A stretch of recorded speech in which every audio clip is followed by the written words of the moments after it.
So this is the elevator at the Comfort Inn in Willow Springs, Missouri.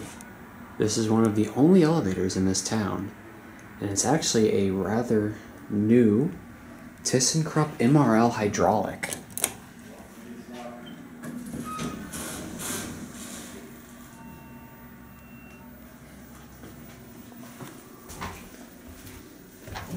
Two.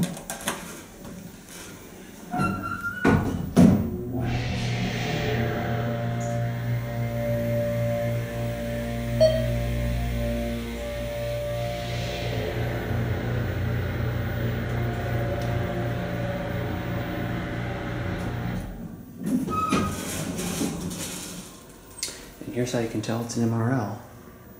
There's the controller cabinets. And I'll go back down to one.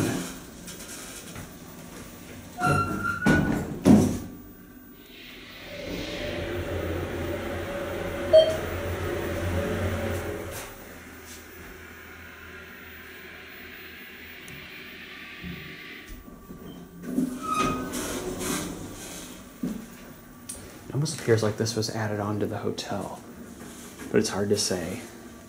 But either way, that is a neat elevator. So that's it.